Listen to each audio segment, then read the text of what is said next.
mboka Bertin Mobondi, président interfédéral ya jeunesse ya Kinshasa.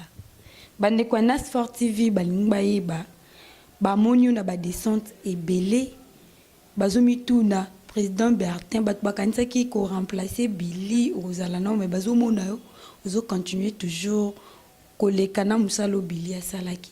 Ba jeune bazo déposer déjà ba candidature na INC ou ko clôture na mweza le 24 août. Moi, un mot pour Nango. D'abord, merci Mingi pour na ndenge bo yambinga lelo na émission na bino. Elo konga na koloba o etali ba descente tozo sala. D'abord ba descente na kobanda na oyo lobby concernant le président national des jeunes Billy Kambale. On a remplacé qui na poste à président interfédéral et à jeunesse. Boyebi ke bilan ya mwana mboka Billy Kambale zalaki bilan moko kitoko makasi. Et à l'UNC nous avons un principe, c'est que nous travaillons en équipe. Mais musala tosala kaizala kaneti moi je ya course oyo mutu akima kambangu après atikeli mutu mususu. Cela veut dire Billy Kambale asalaki wana après atikelinga baton ngape nazui nazo continuer na kotikela pe mutu mususu. Et donc je pense que ça fait partie d'une gestion ya ba ambition mais aussi gestion ya ba compétence ya ba cadre na niveau ya parti et je peux vous rassurer que l'UNC est fier aujourd'hui d'avoir des jeunes assez engagés, déterminés et qui ne voient qu'une seule chose, le changement en République démocratique du Congo. Alors, biso tozui bâton, premier objectif na biso ezalaki totambola Kinshasa Mobimba. Aujourd'hui, nous avons 29 fédérations. Ezaneti ba commune nyonso ya Kinshasa, mais dans ndenge na biso ya parti subdivisé en gros à 28 fédérations. Alors sur les 28 fédérations, aussi tamboli déjà 19 fédérations. Yango bomona ki tozaki ba malwe ba Kingabwa, tozaki ba Kisenso, ba Kitambo, ba Ngaliema, ba Ngaba, ba Pakajuma, Kalabingi tepe tozozo abwato tozo katsa kote ya ba Kingabwa na moi il moko boye nyoso wana poto kutana na ba jeune ya Kinshasa po ba jeune baza ebele ba membre ya UNC pe tozo kende pe kosola na ba jeune mususu po bango tout bazwa décision ya ko lutter politiquement au sein du parti. Donc le travail est énorme, mais j'ai quand même la grâce d'avoir une équipe assez forte, déterminée et engagée. Et donc je salue ici mes 4 vice-présidents, okay, qui sont toujours avec moi, qui me soutiennent, et tous les autres membres du comité que je ne pourrais pas citer.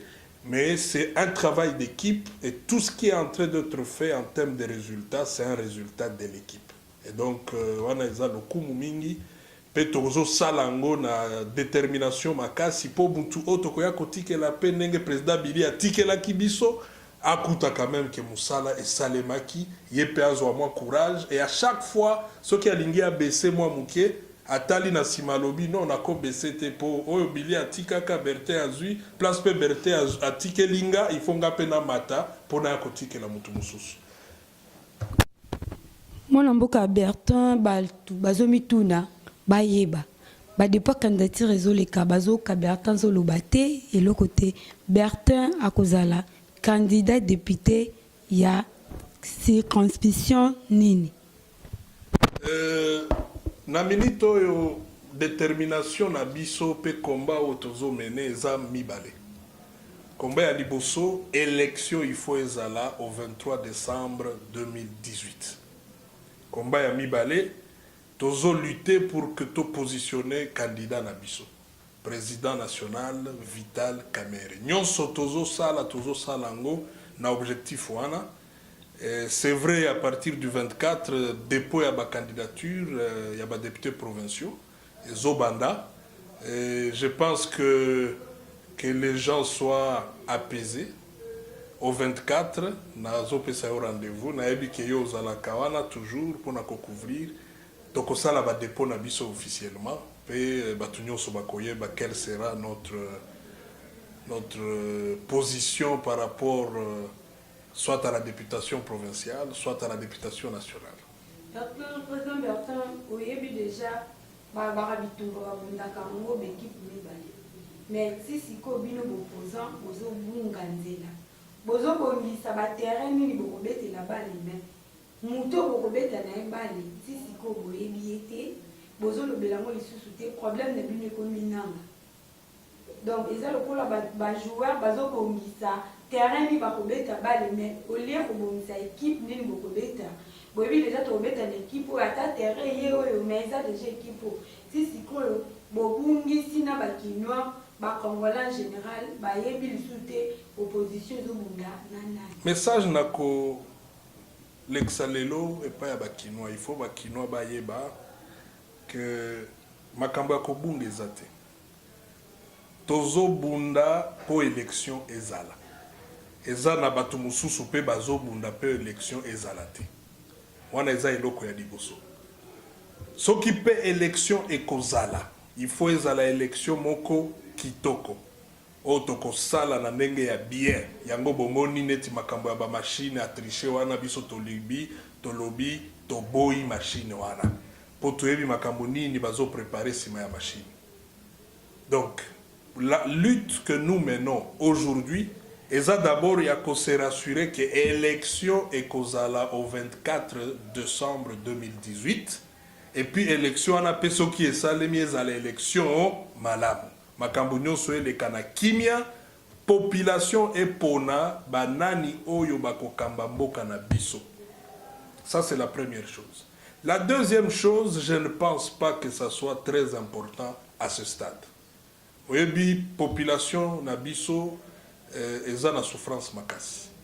Soki pe nga nazo tambola contrairement à beaucoup de partis politiques, contrairement à beaucoup de présidents de jeunes, il y a ba parti mususu tokuta na kate sikanga na zokende ba musu bazo suka na Gombe mais biso tozo kota ba fin fond ya Kinshasa. Donc nayebi à peu près température nini population eza nango. La température wana eza claire, il faut qu'il y ait un changement. Le président Joseph Kabila doit quitter le pouvoir et laisser la place à quelqu'un d'autre qui va prendre le commandement et qui va tant soit peu résoudre le problème des Congolais. Donc ça, c'est d'abord une situation claire. Alors, nani tokobunda naye, je pense plutôt que côté wanande bazo distraire ba Congolais. Parce que ce n'est pas normal to vanda to beta kamasolo nani nde dauphin, ce n'est pas ça l'urgence pour les Congolais. Pour les Congolais, constitution ici est réglée déjà makambo ya Joseph Kabila à cause de la lisusu candidaté. Alors bango skonde ba yebi nani à cause de la candidat na bango. Wana eza souci na biso te. Soki pe onanda ki président national na biso, peu importe le dauphin qui sera désigné, toko gagner ba élection wana. Peu importe le dauphin. Donc attention na biso eza plus côté à élection ezala. Pe et soki pe ekozala eleka malamu. Tricherie ezala te. Peuple est s'exprimer. Et les Congolais, je pense qu'ils ont compris et nous sommes confiants par rapport à ma message, nanenge tozo sur la population, que bako voter utile. Donc côté wana, je pense que c'est ce qui est important. Moi, mboka Bertin, ozala toujours makasi ya ko sensibiliser ba Congolais, ndeko misana tango koloba unité de l'opposition ba ministre candidat ou eza président na yoki. Non, oui, position en abisso est position beaucoup claire. Le président national a l'obaki de manière très claire que l'unité de l'opposition, c'est ce qui va nous permettre de bien affronter la majorité. Naba élection au Yezoya. Donc, il y a déjà Moutou, assis à déjà position. Et puis, depuis Kala, Boyebi Aza Moutoumoko, Nanenge Naya Kobeta, Bale, pour les appeler, moi, j'ai mon boye. Donc, Azara, moi, stratégie nae, ya ko approcher les autres présidents, il y a pas parti à opposition. Donc boyebi que toza na alliance na biso na MLC, donc toza ki na esengo mingi.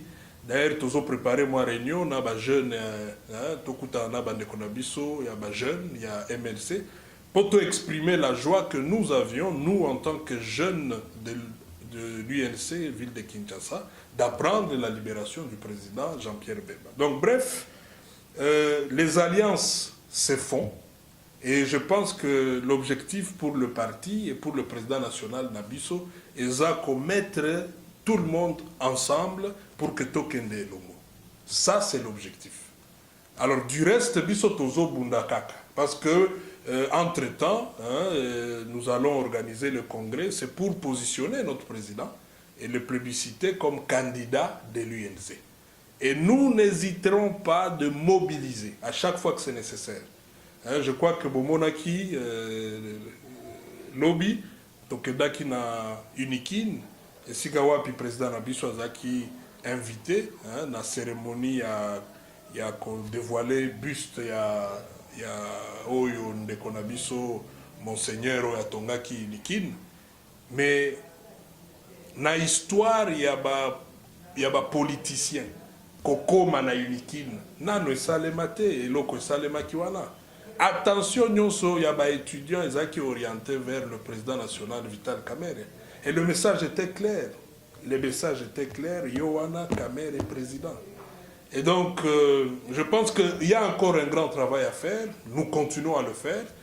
C'est d'amener notre président national à être vraiment perçu comme la personne qui peut amener le changement dans ce pays. Et nous le faisons dans toutes les communes. Nous le faisons dans les universités, nous le faisons partout où on retrouve les jeunes, et nous le ferons toujours pour l'intérêt de la République démocratique du Congo. Le président Bertin a prêt à répondre à l'invitation de Bisso dans le débat politique où il y a un président, la jeunesse et la partie de Non, nous sommes prêts, Naëb Sakayo toujours, qu'à chaque fois que Bozan a besoin, il y a des informations. C'est vrai, UNC est un parti monnaie. Aujourd'hui, je pense que vous êtes d'accord avec moi. Quand on parle des partis de l'opposition, l'UNC, c'est un parti qui pèse. Et donc, je pense que nous avoir dans vos débats donnera aussi quand même un petit tonus à vos émissions. Et donc, je serai toujours très honoré de répondre à vos invitations pour qu'avec les autres jeunes des autres partis politiques, nous puissions échanger et que nous puissions donner notre avis par rapport à la situation politique de l'heure. Un mot de la fin, président Bertin. Alors, le mot de la fin, c'est que je vous remercie d'abord pour nous avoir invités à votre émission. Je m'adresse à la jeunesse quinoise. Et c'est ce que j'ai toujours dit aux jeunes. Il est temps que les jeunes prennent leurs responsabilités en main. Aujourd'hui, nous arrivons à une étape très cruciale. Cela veut dire que nous sommes dans un processus électoral et nous devons choisir les personnes qui vont diriger notre pays à tous les niveaux. Et donc, c'est le moment pour la jeunesse de prendre position et de dire trop c'est trop. Nous avons traversé une situation critique. Tout récemment, j'étais à Pakadjouma. Et sikawa pinaebi saki bandeko na yabiso ya Pakadjouma na lobi. Kala papa zaki soki ake na wenze, maman soki ake akosomba carton ya Thomson. Après quelques temps, akoba kokende na wenze soki azongi na mwa rame. Après sima ya rame komi mwa sachet avec quelques Thomson. Mais après komi Thomson moko, mais lelo pour votre information, tokoma mpe na baer mususu oke wenze okuti Thomson moko bakati yango ata 3-4 fois osombi mpe mwa parti na yo.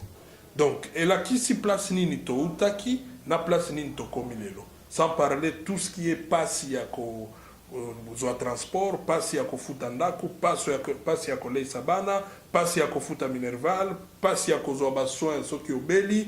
Donc nyonso wana eza ba pasi. Dans un certain moment, il faudrait que les jeunes disent non, trop c'est trop, il faut que ça change. Et c'est maintenant que ça va changer.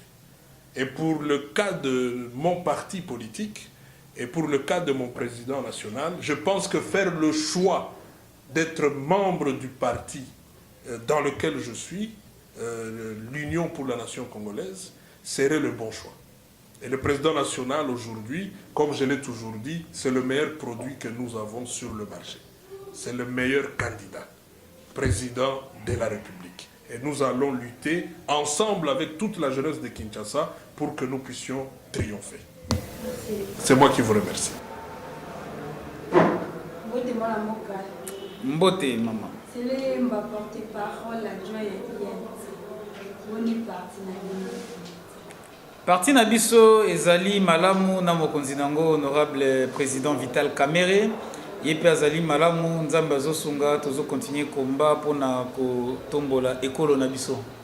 Deko selimba bande nyonso ya diaspora pe bato nyonso bazali bande ya mboka babande ko mitunda INC ebilelaki congres pe moti sisi po elusala bate bamoni bande ko mosusu basali salimba bato montana na bango bamisusu babiyente bozalaka président bolingaki botala nano baninga po bino bolanse to boza na baraison mopesingaki lingwai bosala mo ezali naseki mingi na motuna na oyo ya kotuna soki congrès kozala mokolo nini to biso eza te eza stratégie tosala soki bamosusu basala nanu ou bien nayokaki journal moko boye ebomaki nga na koseka ke tozangi mbongo yango nde ntango mosusu toreporte congrès na ngai natuna bango mbongo yango ya congrès ezali combien pour que président na biso Vital Kamerhe na biso nyonso bacadre ya UNC tozanga montant wana. Ce n'était pas cela. On a eu un problème d'agenda. Il y a président national Vital Kamerhe azalaki kotambola mingi mikolo oyo, mais le congrès date ekozala na mois de juillet. En tant que porte-parole adjoint, je vais donner des précisions au moment opportun. Ça sera probablement na mi-juillet. On peut se tranquilliser. Vital Kamerhe est bel et bien candidat président de la République et toko investir na congrès au Togosala na mboka na biso. Mwana mboka sele mbabatu nyonso bayebi déjà que INT ba déploie ba candidature ezosala. Clôture mamoza le 24. Bato koyeba tous les ebele sele ma akozala candidat na nini. Ya solo INC tozali ko se préparer na maponami awa tozobeta lisolo. Tozali na place oyo moko moni ezali quartier général Yangai wapi tokobanda kosala masolo nyonso en tant que candidat. Nanu tokomi na moment ko se prononcer mais déjà aux amis, aux miens, à ceux qui m'aiment, aux Congolais qui estiment que nous sommes en train de faire le travail pour eux, je serai candidat député national na district ya Funa awa na ville province ya Kinshasa elongo na bino toko sala makambo minene oyo bino nyonso boyebi musala tosala ka chaque jour ya kolobela bino ya kolobela biso ya kolobela peuple. Nous pensons que le moment vient afin que tous osiko et tofwana pour na kolobela ba congolais nyonso na ba tribune o esengeli na tribune ya assemblée nationale tokobeta lisoloana au moment opportun tangu ngonga ekokoka to boy to énervé loi électorale mais tozo continuer ko sala musala na kimia nyonso et puis Union pour la nation congolaise toko participer na ba élection oyo Seleyemba ozali kobela ya mnyoto élection ifesala bozolo bela seni fois bongisa seni asala bo babio bozambo bosani mwa mokie ezalo kwa bozo préparer esika ya kobetela bale mais bozo préparer équipe nini oyo kobetela ngo bale te bobungisi makanisi bozaki kaka seni fo bongisa boye seni fo asala bo azongisa botisi ko ba bozani so ba éviter ba kokende élection nanani poto moni na ngambo ya majorité bazali ko publier ko lobala batwete candidat na bango ezali mwana mboka ezali lokuta ko kanisa ete opposition ezali ko bonga mapona maponami te UNC na oti ko démontrer que tozali ko mi bongisa pona maponami opposition tozali pe ko bonga mabiso nyonso ba candidat bazali ko se prononcer bolandaki dernièrement mwana mboka Daniel Mwananteba yepe se prononcer qui comme candidat président de la République na ba élection au en décembre 2018 ya biso officiellement UNC nan to proposé te nan to plébiscité était mais tozali déjà na candidat na biso na lingi awa na apaiser lisusu peuple congolais na koyebisa était biso opposition tozali ko bongama po ete tozali na programme ya gouvernement ya Malunga bandeko ya majorité basi ba bebisi nyonso parce que bilan na bango ezali largement négatif biso tozali kobongama tokende na direction oyo tokodéterminer na suka po ete bakandidat bazali ebele tokotala soit tosali la politique ya encerclement biso nyonso toyebi ke président Vital Kamerhe azali makasi na est de la République oyo tobengi espace swahiliphone 5 provinces sur les 11 provinces par rapport à l'ancienne configuration, muto l'équipe président Vital Kamerhe na makasi na ba province wana mitano azalité. So bolingi totanga ezali Nord Kivu, Sud Kivu, province orientale Maniema na province ya Kalao babengi Katanga. Mais à part yé, ezali pe na ba mususu bazali makasi mwana mboka Igwe Bemba Gombo Jean-Pierre Autiko Bima to pe azali na liberté provisoire ba ko quitter certainement. Tokotala comment soki akozala candidat mais yende azali mokonzi oyo topé moko na ba oyo mongongo na yeke ndaka makasi na province ya kala ya Équateur oyo bimisi ba province 7 ebele et puis azali pe na mot d'ordre pe à Malunga dans le bas Congo et aussi Kinshasa oyo tozo partager na ye bandeko na biso pe ya UDPS bango pe bazali na deux Kasai oyo ezali makasi na bango nyonso bomoni ke na tangi déjà les 11 provinces na bango nyonso tozali kokabola ville province ya Kinshasa même si tokei na encerclement la population peut être apaisée nous allons battre à plate couture les candidats de la majorité awa na lingi na longola na mitu ya batu eloko moko to boyi ete babanda koloba na mitu ya peuple que ce qui te kei mi balé mi tout par rapport à la zone où tu allais maîtriser batuba kanisa être biso opposition to ko perdre l'élection faux et archi faux pour être candidat nyonso au majorité à Kotia déjà aza atana assise populaire place mokoté mais le la peuple azo senga toza la bomoko na lingina rassurer peuple na biso était mokonzi ya UNC président Vital Kamerhe azali na likanisi moko to sanga na biso nyonso to bimisa candidature commune ya opposition awa tokoloba neti bana mikete ke yende azalaki mutu ali boso ya kosenga ete opposition ebimisa candidature moko wana ezali loko sengeli to reconnaître yango na président Vital Kamerhe nde azali prédisposé ya kotikela mutu mosusu soki ete nde biso na opposition mobimba toponi ete comme candidat président de la République azali souple ya kotikela n'importe quel autre candidat mais to sengi pe na ba candidat nyonso oyo ya opposition ba mwananteba na ba mususu nyonso wana basi ba se proposer comme ba candidat président de la République ce qui était ekwei topé et monani ke esengeli zalande Vital Kamerhe autant yé président Kamerhe azali souple pour na kotikela batu mususu bango pe esengeli bazala souple pour na kotikela ye wana nde ezali façon UNC ezali komona candidature commune et opposition topi ba élection o ezali koya mwana mboka silemba déjà na parlement ba komi ko initiative ya voter loi ya protection ya l'ancien président mwana le bala likambo ngo na temps o to commune ezaka ko continuer ko voter pa ba loi to yebi ke mandat déjà ici là fallait to zela to ke na bakona ya koloba na loko wana eza d'abord mibale ete congolais à liboso topi acteur politique à liboso ya koloba ete sengeli une loi sur les statuts de l'ancien chef de l'État Kumbonaye, honorable Vital Kamerhe. Il y a qui proposition la veille à ce que tu as cité de l'OIA. Ça c'est de l'histoire, il faut savoir les restituer de temps en temps. Donc c'est pas là qui comment on a capté qui message dans le Sénat, assez ça là qui proposition et peut-être que ça ira au-delà des statuts d'anciens chefs de l'État. On peut aussi associer les statuts d'anciens chefs de corps. Pourquoi même pas les statuts d'anciens ministres pour les protéger et voir, parce que ce sont de grandes fonctions, il faudra qu'après ces fonctions-là, qu'ils soient sécurisés par des lois. Ça, c'était la première chose à dire. La deuxième chose, Ezali signal de que Joseph Kabila Lingi a payé la communauté internationale parce que Bazale causé la haine à Luanda. Il a fait reporter la réunion Yasadeko Ezala qui a attendu dans Luanda pour le chef de l'État sous-région Nabiso.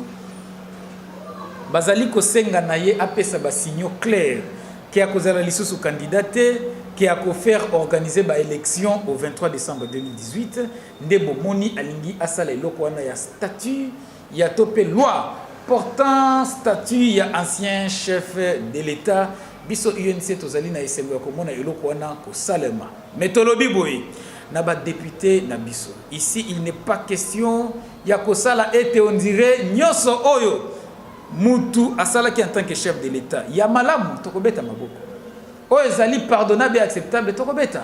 Mais s'il y a des violations graves des droits de l'homme, chacun répondra de ses actes. Il ne sera pas question à ce que pour Moutozaki, chef de l'État, Azalaki na gâchette facile à Bomisi Batou, et puis loi est à protéger. Non, nous allons veiller à la vie humaine. Parce que la Constitution, dans un article 5, ils ont consacré sacralité à la vie humaine. S'il y aura ou il y a des chefs de l'État qui se sont permis à Koboma, Congolais, là ils répondront parce qu'ils ont des crimes imprescriptibles na mboka na biso même à l'international et c'est Guéliba répondre na yango. Mais UNC faisant cette proposition de cette loi, c'était pour que après un chef de l'État, azala souple ya kokende akanisate qu'il y aura chasse à la sorcière. Le président Joseph Kabila tout bandi était à comprendre était Sengeli à faciliter vote ya loi wana et puis appuyer bagage pendant qu'il est encore temps avant d'énerver et la constitution et l'esprit ou les esprits des paisibles congolais que nous sommes. Moi mboka selemba en tant que futur député de province de Kinshasa bande ko bazumi lobela bazo munyo kwaba ikoloa ba makambo ekomi na banzela nyonso komona batie barrière ete foko la tsamikanda tozana couleur o bango balobi il faut ça moi liloba na eloko na mwana yosa. Alors nangina condamné d'abord gouvernement ya république topé ya ville ya Kinshasa assemblée gouvernement provincial na biso awa biso tokanisaki kezaka kaka makambo ya kotalaka ebandaki bakeche ebandaki d'abord eloko yango façon ebandaki vous sentez que rien n'est clair.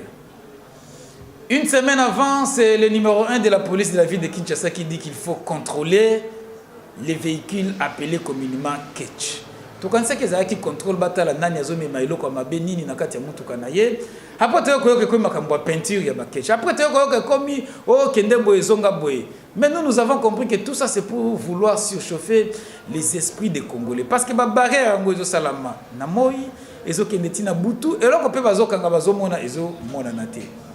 Et le contenu condamné awa baloba qui était ezali pona ko luka ko kanga mituka oyo sala bambeba na kati ya ville ya Kinshasa ngana ngina eba mama na ngai grâce bina bolingi bokanga muyibi et puis bozo prévenir que muyibi keba tokoya ko kanga yo bongama dans une semaine to yebi ke osale la kakechi mais bo kanga muyibi nini biso to comprendre que ezalaki koluka kokanga ba malfaiteur bien unité moi encore conditionné batu mais ba embouteillage wana epesa kaka ba congolais kanda lokola tozokende na maponami tozala na ba esprit surchauffé ndeto yebisi na bango ba eba kosalela peuple na ndenge elongo bani parce que ba o bazali na gestion ya républicain bazali na obligation de ya kotala koma kotia kimia na mitema ya batu poto vivre na ndenge elongo bani na ndenge ya ba entente plutôt ete okutani na policier na nzela ozala na mutema kimia okutani na soda ozala na mutema kimia mais ya ba barrière o tozo bate ezo lukanini na kati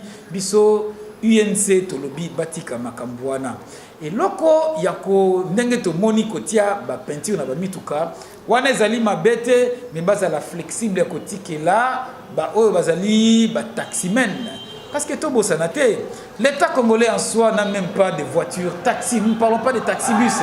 Déjà il y a des Chinois qui entrent dans ces domaines mais nous leur disons d'être plus souple et flexible par rapport aux détenteurs de taxis bazala asphyxier mingité qu'on donne des délais pour voir comment circulation na kati ya ville à Kinshasa ezala aussi paisible. En tant que porte-parole à INT, Lelo Basali, unité de l'opposition, le président Moussouchou, après toujours capable de na ba Congolais pour voter président Oyo, qui est président na ba moto biso tozali souple union pour la nation congolaise et na batu nyoso tozali batu ya mayele ya bwanya pe ba patriote bato balingaka mboka na bango. Ce qui nous importe actuellement c'est l'alternance au sommet de l'État et l'alternative que le pouvoir quitte le camp de Joseph Kabila et vienne du côté de l'opposition. L'idéal pour tout homme membre de l'UNC et qui est le président de Bango Mwana Mayele, l'honorable Vital Kamere, dena loba qui était biso tozali souple et le mona président na biso. Ce qui est bisoté to ko soutenir oyo opposition mobimba ekoloba. Mais to boyi et comme ba manipulation parce que Moutouaza na moi $100 na poche de Sengelez à la kakaye, topé parce que Moutouaza qui héritier ce qui a l'okoni Sengelez à la ye, de tolobi toko dresser portrait robot, toko tala ndenge nini candidat président de la République et Sengeli Azala. Est-ce que Sengeli Azala Moutou Oyo Atanga, Azali na Boigna, et puis Eri à Gérard, kaso qui a à Gérard Kandenge nini, nyon soana toko tia na mesa de toko tala koma, to bimisa, l'oiseau rare, il y a opposition, Oyo Akokamba, biso nyonso elongo. En tant que porte-parole, c'est bientôt beaucoup de meeting bien compris.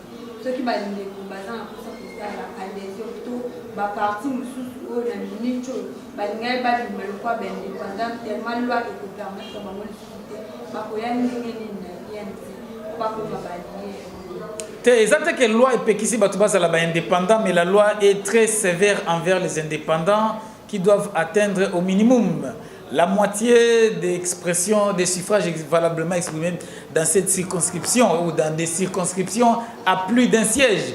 Mais l'indépendant a la même chance pour des circonscriptions à un seul siège. Pour ce qui est de l'adhésion à l'UNC, l'interfédéral de l'UNC dans la ville-province de Kinshasa, géré par mon ami Molendo Sakombi, se trouve sur l'avenue de l'enseignement, en face du stade des Martyrs, et aussi secrétariat général Ezali na Croix-Rouge, na Barumbu, croisement Croix-Rouge na Kassai, Pembe, Niwarande, Tozali. Mais dans toutes les communes, nous avons des fédérations où ils peuvent aller chercher leur carte. Une carte revient à $1 et on vous la donne séance tenante. Atanamaka, la naba de Konabiso fédéral, Willilandu. Pe ailleurs, fédéraux Nabiso, Bazali pour ko gérer administration. Il y a parti de la circonscription où Bazali ko gérer. Na sengi na bakinois, na sengi na bakongolais, nyos place Tozali.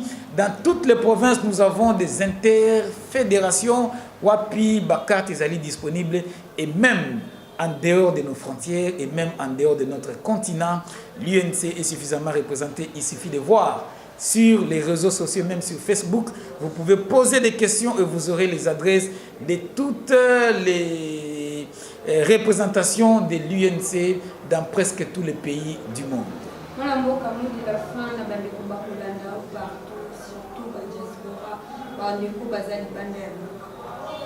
Moi de la fin nanga na tindeli yango d'abord na bakambi ya chaîne Nabiso Nasfor TV. En tout cas, merci na likanisi oyo ya koluka bozala lisusu plus visible na République démocratique du Congo. Na kombo ya président Vital Kamerhe to remercier bino makasi. Moi de la fin mususu ezali ya ko exprimer na bandeko na biso ya diaspora et salaki pasi mingi komona que vous n'allez pas participer na vote. Apparemment, qui tout ça le choix entre le départ imminent de Joseph Kabila et l'enrôlement des Congolais de l'étranger qui est un droit pour vous, que l'UNC n'a cessé de revendiquer en votre faveur. Mais avoir l'immensité de ces pays de l'étranger en termes de nombre d'étendues et surtout avoir l'incompétence notoire de notre régime en termes de gestion de nos ambassades ainsi que des Congolais vivant à l'étranger et avoir la mollesse de la CENI et surtout l'intention de la MP de ne pas nous amener tôt vers les élections. Il a été pris avec beaucoup de peine la décision de ne pas vous faire participer actuellement aux élections, mais nous ferons un effort quand ça sera l'opposition. Vital Kamerhe au pouvoir de vous faire participer dorénavant au processus électoral en termes de vote. Mot de la fin, c'est aussi aux Congolais vivant à l'intérieur du pays, nous devons nous préparer aux élections. La lisibilité, elle était floue du processus électoral, mais actuellement, l'étau ne cesse de se resserrer autour de Joseph Kabila et nous allons maintenir la pression à l'intérieur du pays et même par nos lobbies pour que finalement l'homme comprenne qu'il y a une fin à toute chose et qu'il doit finalement lâcher le morceau pour qu'il y ait alternance au sommet de l'État. Au moment des élections, soyez les plus rigoureux possibles et de ne pas donner vos voix. Nos voix à n'importe qui. Il ne suffit pas de bien s'habiller, de bien parler ou alors d'avoir de l'argent pour être candidat et qu'on puisse vous voter. Mais il faut incarner effectivement les aspirations profondes de notre peuple, qu'on soit réellement des défenseurs. Je dirais aux Quinois, aux Congolais, de voter quelqu'un qui doit d'abord vous expliquer ce dont il est capable de faire pour vous. Parce qu'on a été suffisamment roulé en votant des gens qui finalement, pendant la législature, n'ont pris la parole, même pas une seule fois. Nous nous demandons qu'est-ce qu'ils sont allés, ils sont partis faire à l'Assemblée nationale et aux assemblées délibérantes. Au peuple congolais donc de rester vigilant et d'être très rigoureux quand il s'agira des élections. C'est moi qui vous remercie.